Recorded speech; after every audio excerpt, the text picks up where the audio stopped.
Welcome to the BJ Show. Let's rock and roll. Rock and roll. Come on, everybody. Let's lose control. Brad and John, they're the ones to follow. Yeah, ready for the ride. It's the BJ Show. BJ Show. John, you know, it seems like every Monday morning we wake up and go on the air and there's a new earth-shattering thing that's happened. Is this crazy or what? Does this have to do with radio station ownership? No, it has to do Isn't that the big news of the day, or is that something different? No, it has to do with the fact that Tracy and Rick are in their new studios. That's what the deal is. Oh, no. Nice. Yeah, hey, TGIM, Brad, because there's, the last 2 weekends we've had some blockbuster news. Okay. We're going to get into John's top three here post-haste, but I have to do this because of the fact that years ago, I made a prediction, and it came true. And I had that omniscient moment, that prophetic moment where I thought to myself, I know the future. And I said, Donald Trump will be elected president in 2016, okay? And I told a lot of people that, and they went, no way, no way. And, Hillary's going to be the next president. No, Donald Trump. Okay, I had that moment yesterday morning. Actually, not yesterday morning. Actually, yesterday afternoon. And I am going to tell you why Donald Trump is not going to be the next president of the United States. It's going to be Kamala Harris. And I will tell you the reason why, not just one reason why, but I will give you 6 reasons why. Are you ready for this, John? Yeah. Kamala Harris will be the, 47th president of the United States? Correct, yeah. Okay. Trump was 45. Biden is 46. If Biden makes it that long, she might be 47th before November, depending on Joe's health. Go ahead. You never know. Okay. Here is why Kamala Harris will become the next president of the United States, because there will be 6, count them, 6 firsts. I know that's sort of complicated when you hear that. You go like, 6 firsts, okay? Okay, what are they? First off, she will be the first woman president. She will be the first Indian president. She will be the first Jamaican president. Now, her running mate will be Pete Buttigieg. He will be... Oh, so here we go into the gay stuff. He'll be the first gay president. He will, gay vice president. Gay vice president. Now, and 2 more things. Kamala's husband will be the first gentleman. We've never had a first gentleman before. We already had first ladies. We've had first gentleman. And also, he will also be the first Jewish person to ever be married to a president. And wow. Last but not least, Kamala will be the first president in almost a century to not have any kids. Wow, amazing, Brad. These are amazing facts. First. And that is why Kamala Harris will become... You already heard the news that she raised $46.5 million. Although, I have to...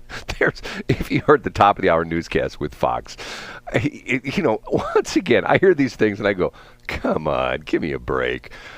Did you hear how he penned his letter that he's not going to run? Oh, it's the most consequential letter of his life, Brad. Right, but he called in his 2 high-profile advisors, and they worked through the night. Okay, dude, go on the internet, grab ChatGPT, put in, I'm the president, and I've decided not to run for re-election, and you got the thing in 30 seconds, right? Is that? Oh, absolutely. Hey, that's a lot of firsts, Brad. And when you think about familial connections to people running for office, that leads nicely into story number 3 today. And that is because we start the show off with John Combest. We got this guy by the name of... I'm Casey Kasem. And he comes in and does things like...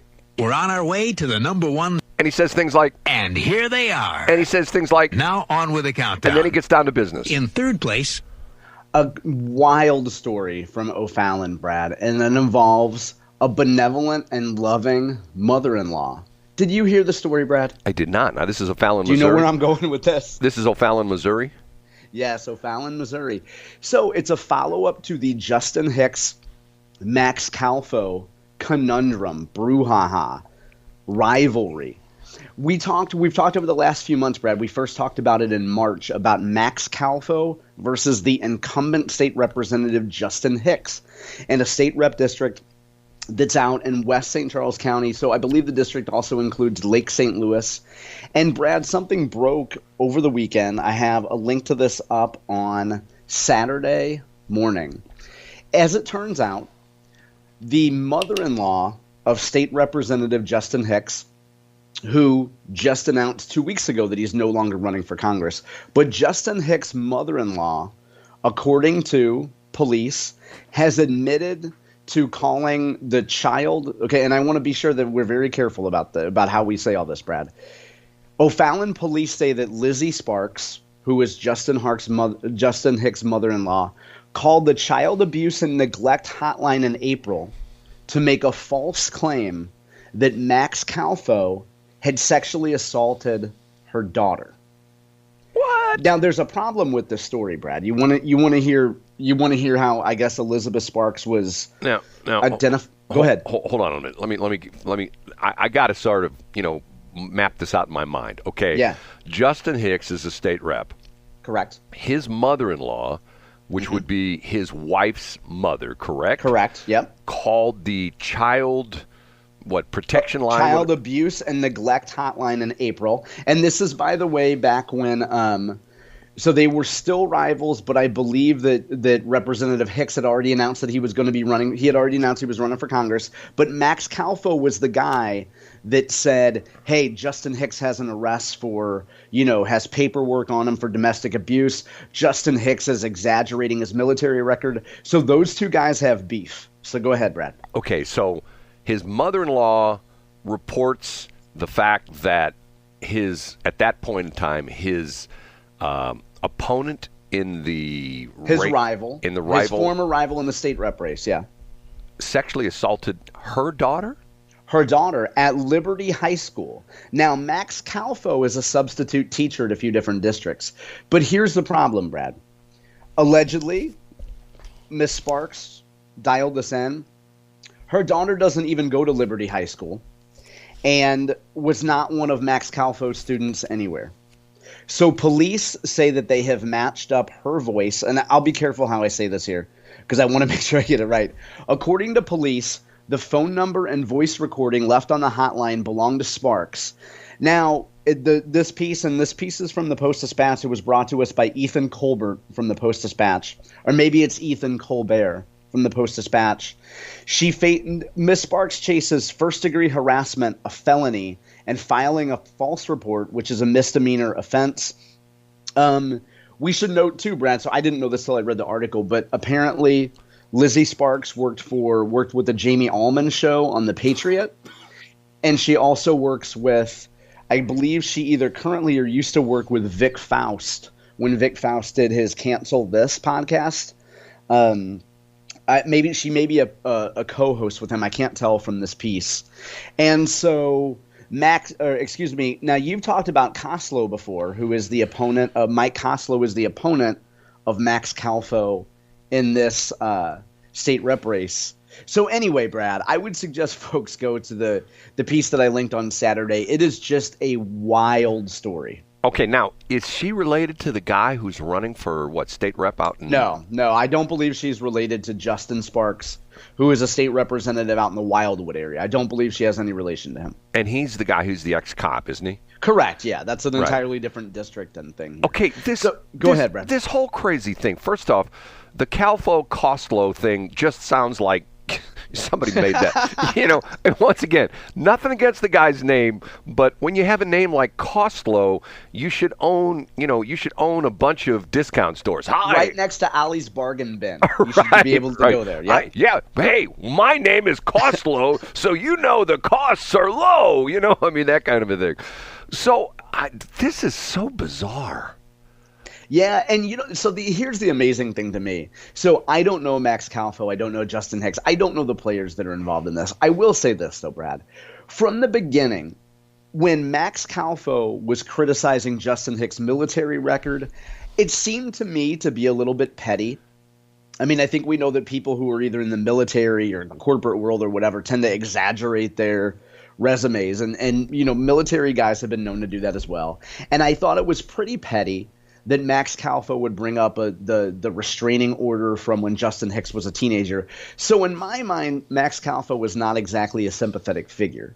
Then I read the story, and I think this poor guy, this poor Max Calfo guy, even if he might be a little bit petty about some of this other stuff that's happened in the past, nobody deserves to have somebody call in a fake sexually assaulting a minor charge against them. It's just ridiculous. Well, the accusation becomes the prosecution, or are essentially, you know what I'm saying. The accusation becomes the truth, and you never outrun it. It'll always be when people Google you, they'll always say, "Well, did Max Calfo actually do something to a girl?" And the dumbest thing to me, Brad, is that this girl doesn't even go to Liberty High School. You get it? Like it's gonna be found out. So why would you do this? Somebody didn't do their homework, right?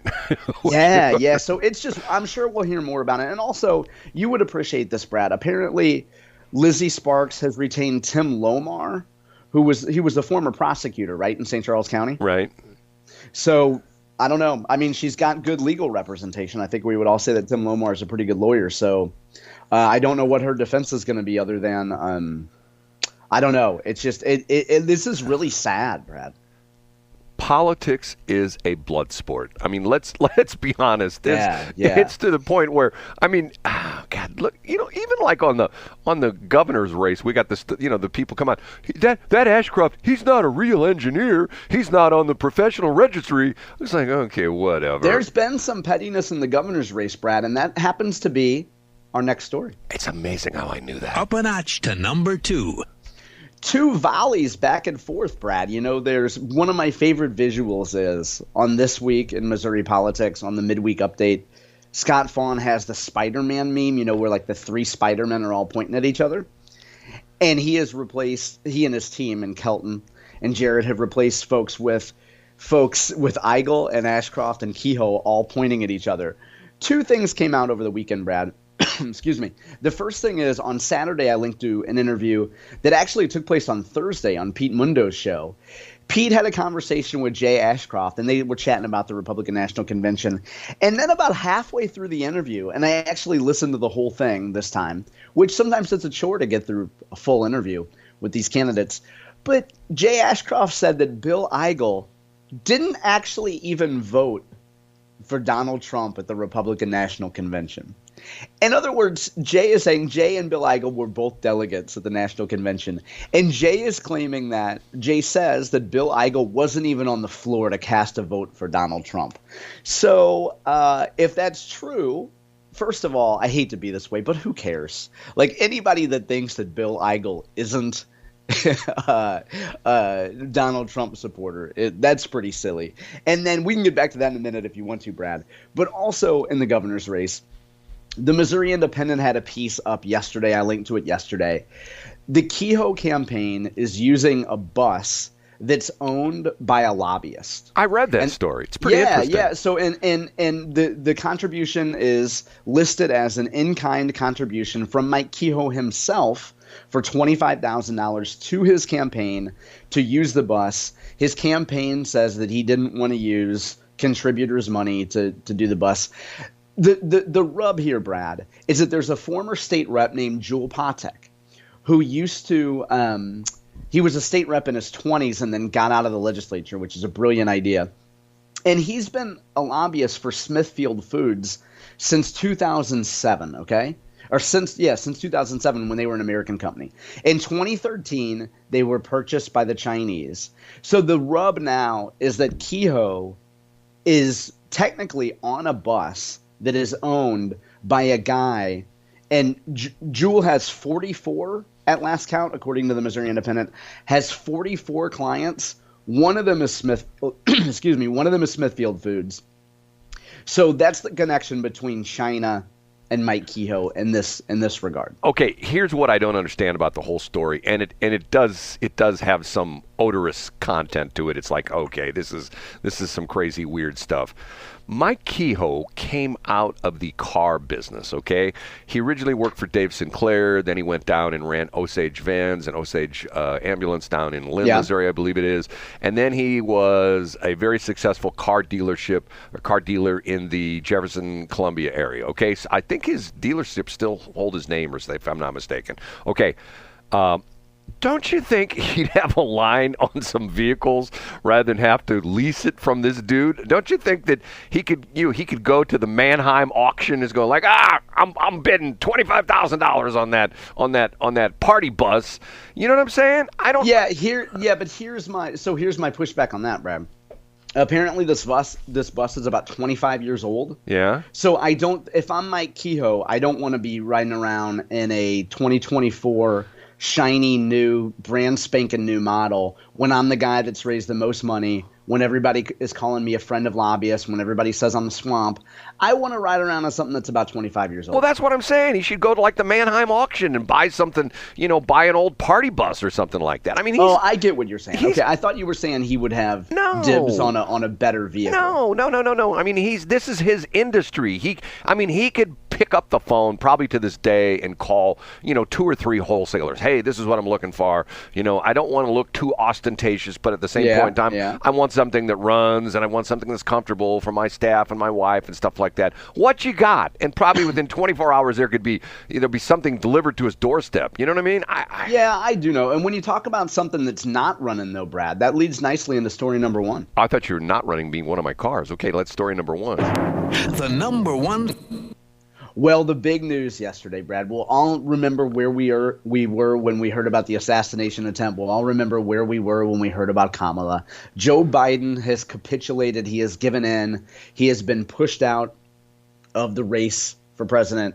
And now, one of the other firsts, Brad, is that Kamala Harris is also she'll be the first president to share a name with a WWF superstar, Kamala.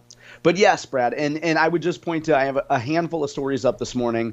I would suggest people start with the Jason Rosenbaum piece about reaction that he's gotten from Missouri elected officials. Most papers have reaction from their local elected officials. Jason Rosenbaum braved the elements yesterday and went to a Cori Bush barbecue at Forest Park and got some straight scoop from Cori Bush herself, who, not surprisingly, loves Kamala and is 100% in for Kamala. So that, of course, Brad, is our top story today. So that's the top story? The top story is numerous stories? The top story is the Missouri coverage specifically of how politicians are reacting to it. And also the news leader has a piece up via USA Today about what it means for delegates. Some delegates to the Democratic Convention are committed to Biden, and then there's a little bit of question about what that actually means and what the other delegates will do. It's all Kabuki, John. It's all Kabuki. The great Kabuki. It's all the great Kabuki. It's all Kabuki. Okay, we're going to, some people going, Kabuki? What the hell is that? Should I tell him what Kabuki is? Yeah, he was a fantastic wrestler from Japan. He was in the world-class territory in the 1980s. And when the Great Muta debuted circa 1990, 89 or 90, the legend was that he was the Great Kabuki's son, which was not true. Kabuki also refers to Brad. Go ahead. And it's also center field for the Dodgers, who... That was Duke Snyder. Let's not get it confused. Okay. We got to take a break. Thanks for checking out the Brad and John Show podcast. This segment of the show is brought to you by John Combest's book, Stalking, Harassment, Internet Trolling, A Guide to Recovering and Rebuilding After Online Attacks. It's a great reference if you've ever been the unfortunate target of a social media attack. It's available on Amazon. Just search John Combest. That's Combest, John Combest, and the book will show up in your search results. Now it's time for another segment of the Brad and John Show. Can you handle it?